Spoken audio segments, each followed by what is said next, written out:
Hello, my name is Dr. Deborah Salatka, and I'm the Program Director for City University's Guidance and Counseling Program. Thank you for applying to the City University of Seattle's Professional Certification or ProCert program. This tutorial will guide you through the completion of the Professional Audit Form. The audit form is one of the 3 items required with your application to the CityU program. The second is the OSPI verification of educational staff associate experience, and the third is the letter of support from your principal or immediate supervisor. We're asking for the principal's support as a member of your professional growth team, as he or she will be needed to support this journey. Note on the last page that both your building supervisor and peer evaluator must sign. These individuals will become your professional growth team or PGT. Their role will be to provide support and guidance as you identify your strengths, opportunities for growth, and develop an action research project for your school. The arrows will guide you to these steps I will be describing. Page 1 is to record your information. List the email address you would like us to use for initial communications with you. Once accepted into the program, all correspondence will go through the City University student email system. Professional evaluators. Please use their school contact information. Pages 2 through 7 are summaries of the current 6 WAC School Counselor ESA standards. These standards will guide your collection of evidence for your final portfolio.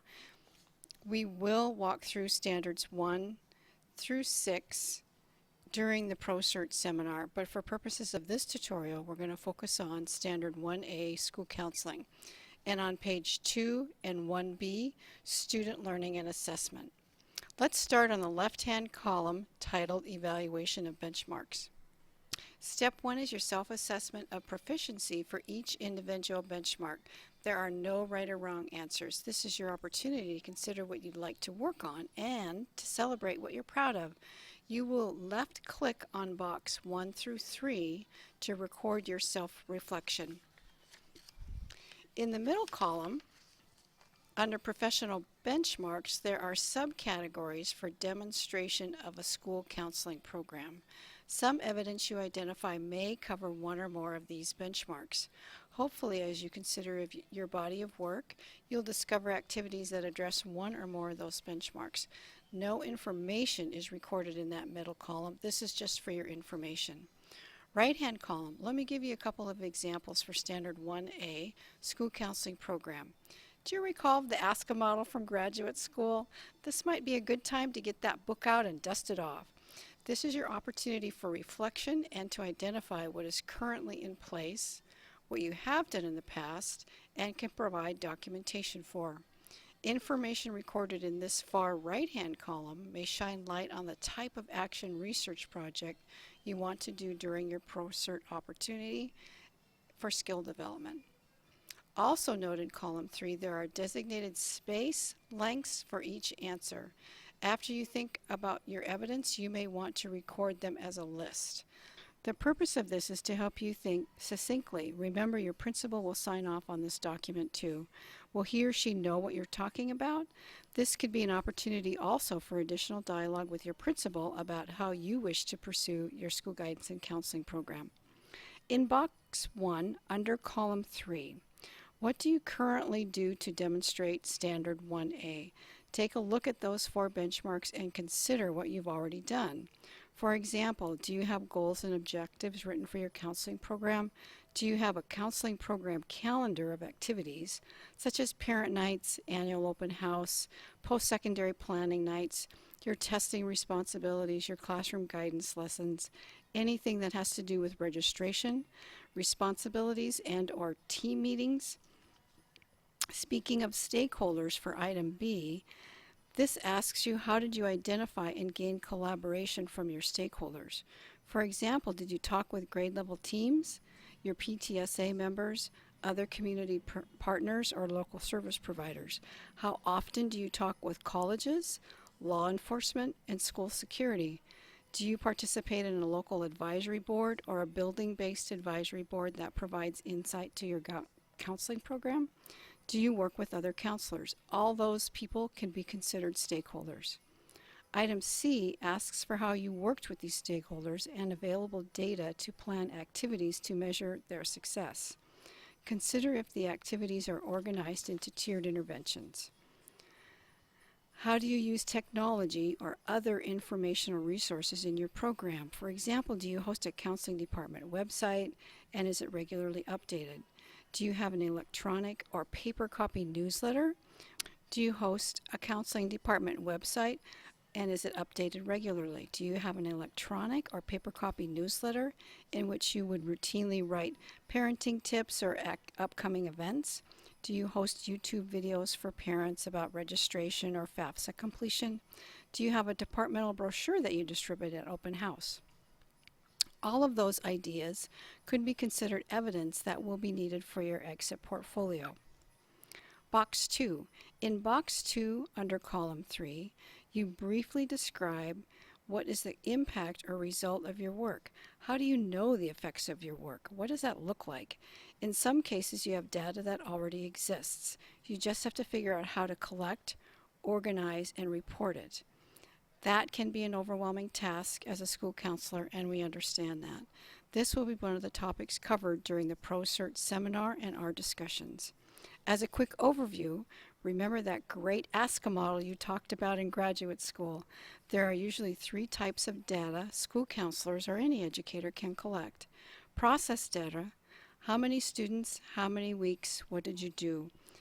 Perception data: what do students, parents, or other stakeholders think as a result of your activity? These could be school climate surveys, anything that has to do with the recent 2014 Healthy Youth Survey, bullying and harassment surveys.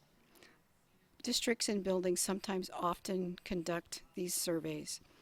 Number 3 is outcome or results data. What is the result of your project, activity, or intervention? Sometimes this is called hard data in school collection. Attendance, discipline, and playground referrals, grade level promotion or retention, on-time graduation rates, enrollment in advanced coursework, and student pre- and post data from an activity you conducted like a classroom lesson or student support group. Anything that you had direct contact and implementation as your responsibility. Box 3, under Column 3, what is the evidence to support the impact from any item you've entered in Box 2? Do you have stakeholder testimonials, a simple data display about decreased discipline referral rates as a result of your intervention, increased course access as a result of your intervention in a 10th grade algebra class to go on to advanced math, increased on-time graduation or promotion rates for a targeted group of students that you worked with, or any positive changes in school climate that could be attributed to your counseling program, classroom guidance lessons, and activity you undertook. This can seem a bit overwhelming at this point. As a former school counselor, I know I did a lot of these activities for students, for parents, and for my school community. But how did I know if these were the right activities for my school, and how did I know if they were effective? Again, another topic for our ProCert seminar discussions. Beginning on page 3, it talks about Standard 2B, Student Learning and Assessment. Let's walk through one more example. The third column, Box 1, it says, what do you currently do to meet the standard? We all know that the role of the school counselor is to assist with and facilitate academic achievement. And we also know that this involves social and emotional learning. This can seem challenging or overwhelming to a school counselor to document, so let's start at the beginning with the types of information you already have.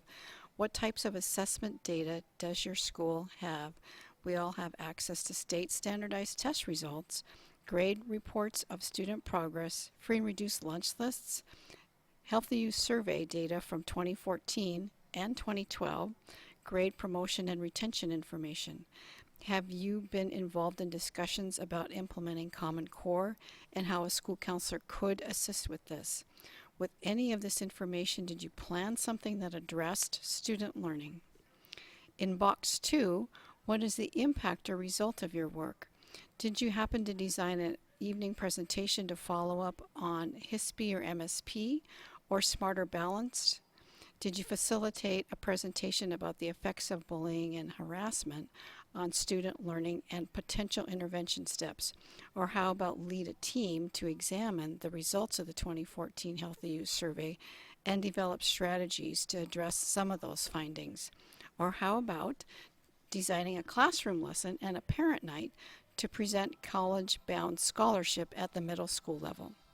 In box 3, remember this is the show me part of each of these standards. What is the evidence to support your impact? This will become a key element in your exit portfolio and something we spend a fair amount of time on during our ProCert seminars.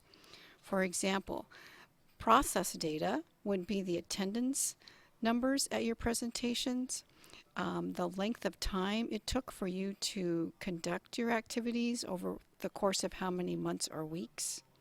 It could also be perception data, feedback from your colleagues, exit slips from parents or students. And the results data could also be charts that you develop to talk about the gaps in HISP or Smarter Balanced scores, action plans, and the presentations of any of your results of student surveys. As you can see, completing this professional audit will take some time. I encourage you to think about your past work, to celebrate what you have done, and to consider opportunities for professional growth. The professional audit will serve as the foundation for our work together in the ProCert seminars. I would really encourage you to begin clearly identifying evidence you have to support each standard and the evidence you may need to support each standard. The evidence element for the ProCert final exit portfolio is a very key feature to meet the needs of the professional certification endorsement. Thank you for taking the time to listen to our tutorial. We hope it was helpful. I would also encourage you to make sure you have the signatures at the very end. Thanks again, and we look forward to reviewing your applications for the ProCert program.